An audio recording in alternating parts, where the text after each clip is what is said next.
Hello, my name is Catch20Who, and welcome to part 2 of my playthrough of Fear and Hunger. I've had a lot of issues with recording, so there's save files on here that I have progress that you guys haven't seen, so I'm just going to start a fresh one and explain as we go along. So I'm still going to be a mercenary, still going to be named Catch. I'm gonna choose different things during the intro because my friend Kilo Greyart told me that I should to make it easier on me. She said specifically to get lockpicking,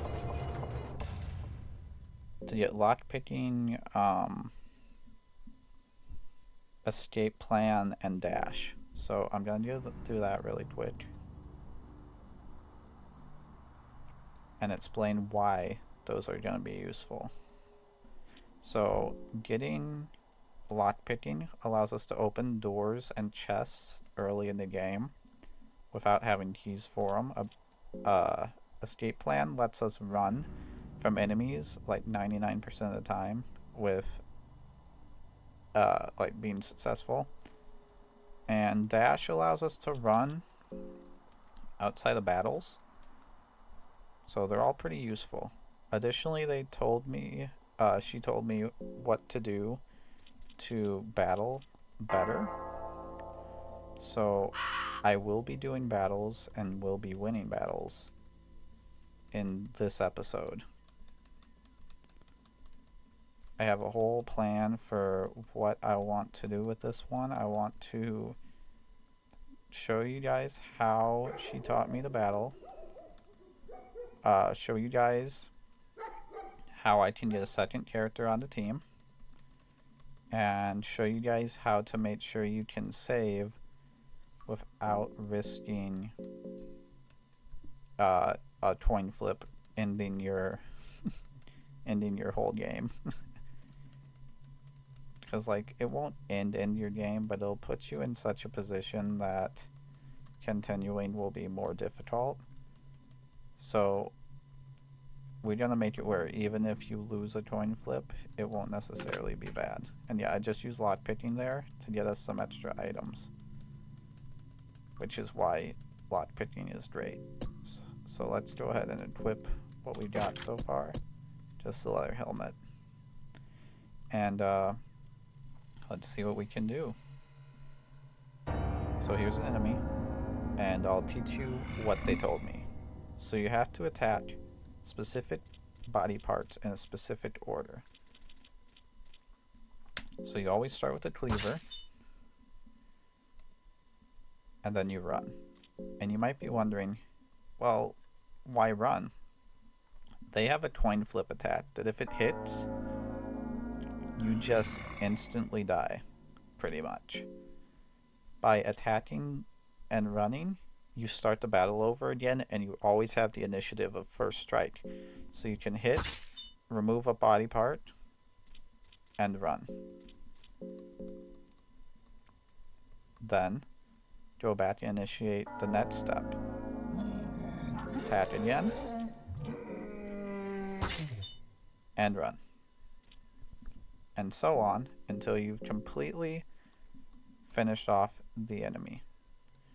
So you do cleaver arm, stinger, both the legs, and once both legs are done, they're open to be attacked at the head and executed. And just like that, you've won a battle. So that's what we'll be doing whenever we come across one of them. If we happen to have a second character, we'll have a different strategy. It's just like an upgraded one. Scroll of Dark Magic, that's cool. Don't know what it does, but I'm sure it's useful.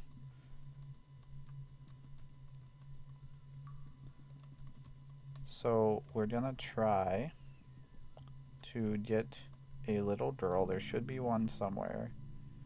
She's our first possible teammate as far as I can tell. There she is. We can just lockpick her cage open. And then we're gonna try and find some weapons for her, because right now she can't attack. She has no way to defend herself.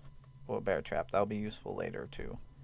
I didn't get one of those last run, but I was told by Kilo what I could do to use them efficiently. So we're gonna see about using that later. I don't want to do this yet because I don't know what I want to do with it. I heard it's not necessarily bad though.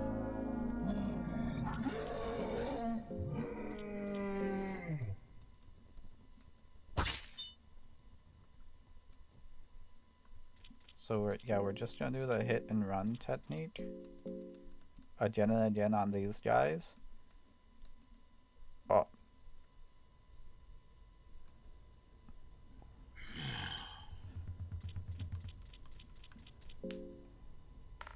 Let's hope I did okay. Okay, I did.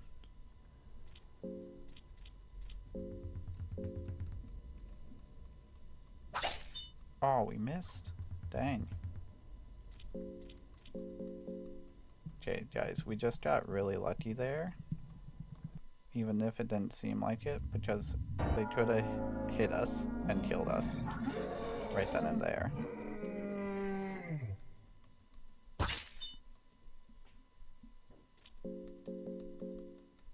So all in all, that went pretty well. Even though we weren't able to escape initially, it was still a decent battle because we could have just died.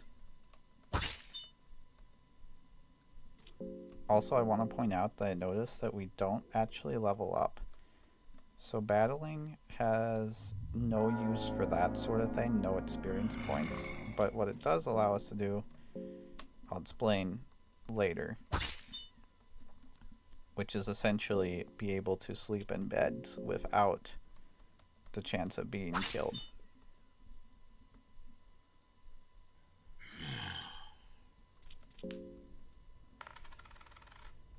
Okay, we're fine.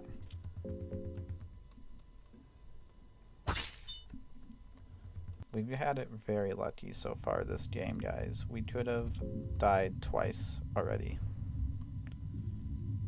which would have sucked big time. But yeah, so just like that, we've made it through this area. As far as I can tell, this next area is always the same. It always gives you a green herb to repair any infection, and a blue herb to heal. And it always has a well.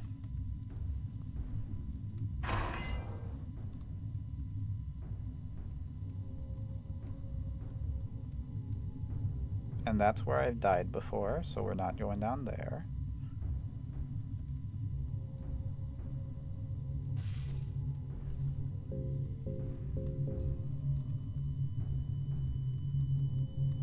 Blood and flower magic, Mahavre.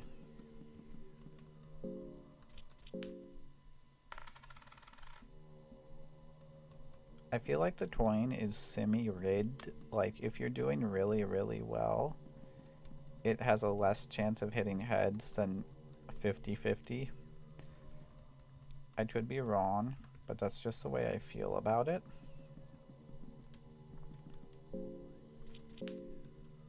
Because, like, I've landed, what, like 3 tails in a row? Which, I mean, is possible, but not probable. Also, since we got that, we got a mock-up book earlier, we can put it here for a secret entrance, which I think is cool.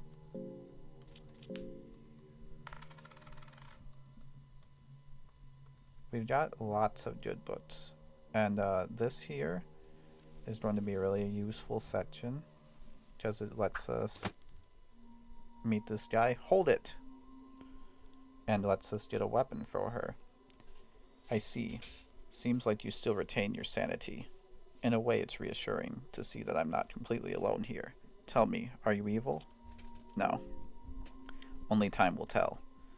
You'd be surprised what you truly are capable of once you stay long enough here.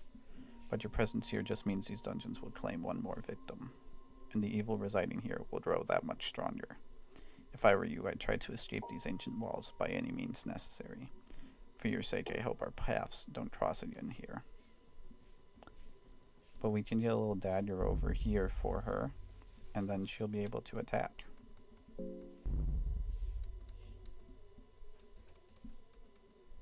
And, yeah, so I'm going to try to use this Book of Enlightenment because it allows us to save. The book radiates light in every color of the spectrum. You feel your journey has just begun, as if your existence before this very moment has been like watching someone else entirely. You feel a perspective shift in your surroundings, as if everything was to shrink, or perhaps you were to ascend higher. You gain a better understanding of yourself. The link between your mind and your body has started its deterioration. You feel closer to enlightenment. As you finish reading the book, it crumbles into dust before your very eyes. So I believe that's a free save. And so I'm going to end this one here and try and keep it up in the next one. See you guys.